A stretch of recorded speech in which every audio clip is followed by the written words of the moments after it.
Chào các bạn, các bạn cũng chắc là đã đoán ra được là mình vẫn mặc cái váy này, vẫn trang điểm như thế này thì tức là mình vẫn đang quay cùng một hôm với tuần trước. Thế nhưng mà thật sự là mình rảnh, với cả là bây giờ cũng cuối tháng rồi ấy, thế nên là mình sẽ quay luôn một cái gọi là reading wrap up, chính là cái mà các bạn đang xem đây.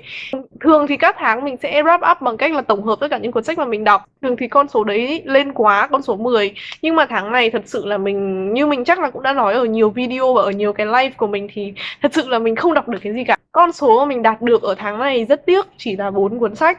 Đây là con số kỷ lục thấp luôn, bởi vì có một tháng là mình bị reading slump ấy.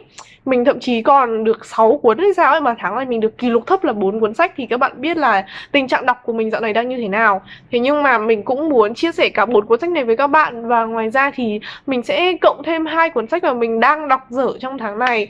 Hy vọng là sẽ xong được ở đầu tháng sau để mà các bạn biết nhé.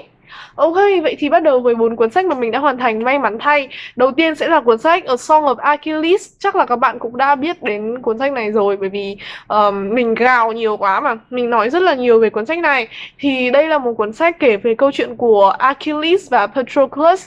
Thì nếu các bạn biết một tí gì về thần thoại Hy Lạp thì các bạn sẽ biết là như thế này. Đây không phải là spoiler nhé, bởi vì nó là thần thoại Hy Lạp, nó là common knowledge. Tức là nếu mà các bạn không biết thì bây giờ các bạn biết đi. Còn nếu mà các bạn biết rồi thì đấy, các bạn biết tại sao nó lại kiểu nó là common knowledge và ai cũng biết đi. Thì chắc các bạn cũng biết thừa Achilles là cái ông mà có cái điển tích rất là nổi tiếng về gót chân Asin ấy. Đấy là Achilles đấy. Còn cái lão Patroclus ấy thì là bạn cực kỳ thân của Achilles. Và lão này đã chết thay cho Achilles. Nhưng mà tất nhiên là sau đấy thì Achilles cũng chết. Và The Song of Achilles thì nó viết lại cái câu chuyện đấy, nhưng mà nó trải dài hơn và nó theo góc nhìn của Patroclus. Với cả là nó mở ra được những cái điều mà mình đã không bao giờ nghĩ được ra. Bởi vì tại Hy Lạp ấy, nó chỉ kể lại thôi chứ nó không nói đến kiểu tâm lý nhân vật. Nó không nói đến những chi tiết xảy ra, nó không nói những cái ẩn số đằng sau. Thế cho nên là tác giả đã thật sự là đã khéo léo lấy những cái tích của thần thoại Hy Lạp, nhưng mà đã biến nó thành một cái câu chuyện, một cái tiểu thuyết luôn ý, chứ nó không còn là một cái thần thoại Hy Lạp mà gạch đầu dòng nữa. Thế nên là nếu mà các bạn biết thần thoại Hy Lạp dù biết hay chưa thì cũng nên đọc cái cuốn sách này, bởi vì thật sự là các bạn không biết có điều gì nó đang chờ các bạn đâu. Nó không chỉ là mở ra cho các bạn một cái thế giới thần thoại cực kỳ bổ ích, và nó còn mang lại cực kỳ nhiều bài học giá trị nhân văn ấy.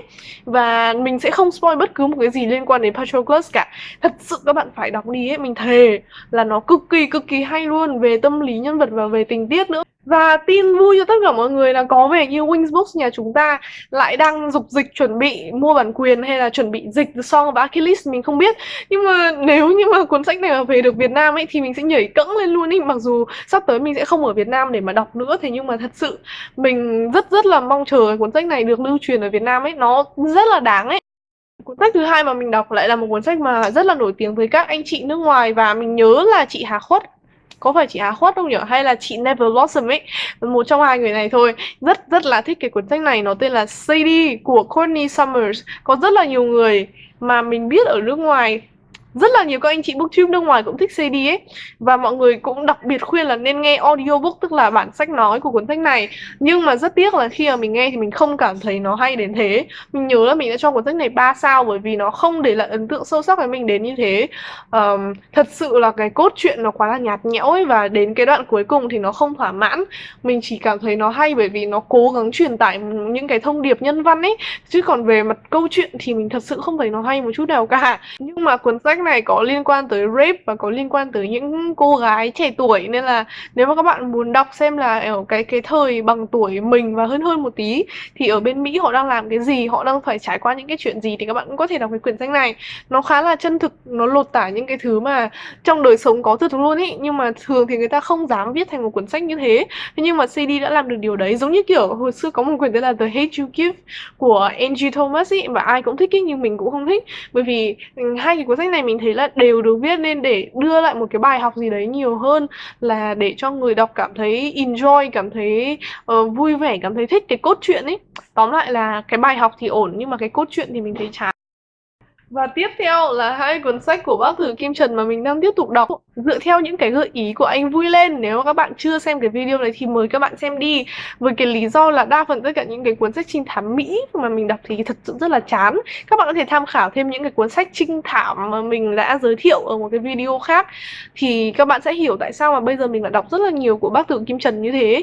Và thật sự là hai cuốn sách mà mình đọc gần đây nhất có tên là Sự trả thù hoàn hảo và Tội lỗi không chứng cứ, nó thật sự nó không phải là quá hay, nhưng mà nó cũng khiến cho mình cả phải suy nghĩ rất là nhiều. Và đặc biệt là nó là page turner ấy, trong tiếng Anh có một cụm là page turner, có nghĩa là bạn bắt đầu đọc rồi thì bạn sẽ không dừng lại, bạn sẽ muốn đọc liên tục, dở trang liên tục, bởi vì nó rất là hay, nó rất là hấp dẫn, nó khiến cho các bạn không ngừng đọc được ấy. Và mình nghĩ là đây là một thứ mà bác Từ Kim Trần đã làm được. Thật sự là 500 trang hay 600 trang gì đấy mà mình đọc một lèo luôn. Mặc dù hai cái cuốn này thì mình không thích bằng cái cuốn Đứa trẻ hư mà tháng trước mình có đọc, thế nhưng mà cũng là hai cuốn hay ho mà các bạn nên thử. Và mình cũng muốn giới thiệu thêm hai cuốn sách mà mình đang hiện tại đọc, và mình nghĩ là trong thời gian gần thôi thì mình sẽ cố gắng là hoàn thành xong hai cuốn này. Đầu tiên là cuốn The Reluctant Fundamentalist. Mình thề là mình chỉ còn có từng này trang thôi, kiểu 20 trang ấy. Thế nhưng mà có một cái vấn đề rất là lớn về cái cuốn này là phải đọc từ từ. Tại vì cái cuốn này nặng về văn phong, nặng về cái luồng suy nghĩ, chứ nó lại không nặng về tình tiết. Nó chẳng có gì xảy ra ở trong cuốn sách này cả mà bạn bắt buộc phải đọc để hiểu văn phong. Thế cho nên là nó tốn rất là nhiều thời gian và nhiều khi nó khiến cho mình nản ấy. Nhưng mà bởi vì đây là chuyện mình mượn bạn, với cả nó chỉ còn có mỗi 20 trang nên chắc chắn là mình sẽ cố gắng đọc xong. Ngoài ra thì còn cái cuốn sách dày cộp này nữa, các bạn có thể nhìn thấy cái sự dày cộp của nó, thậm chí là cái khổ của nó kiểu siêu to. Nếu mà các bạn so sánh với bất cứ một cuốn sách nào khác thì các bạn sẽ thấy là cái khổ sách này siêu siêu siêu siêu to luôn ý. Và giờ này mình vẫn chưa đọc xong. Và mình hơi hơi lười đọc cái quyển này một tí, bởi vì mình thấy nó không được hay cho lắm ấy. Tức là mình đọc xong tập 1 của cái bộ này rồi, nó tên là A Court of Thorns and Roses, thì mình không cảm thấy quá ấn tượng. Thế nhưng mình nghĩ là mình sẽ cố gắng đọc nốt cái bộ này, bởi vì nó chỉ có 3 quyển ý. Thế là mình mới cố để mà đọc cái này. Thế nhưng mà thật sự là cái sự cố đấy nó cũng chưa có kết quả nhiều lắm. Đến bây giờ mình mới đọc được có một tẹo như thế này. Đây, các bạn nhìn xem, nếu mà đọc được như thế này trong một cuốn sách dày cộp thì đến bao giờ mới xong.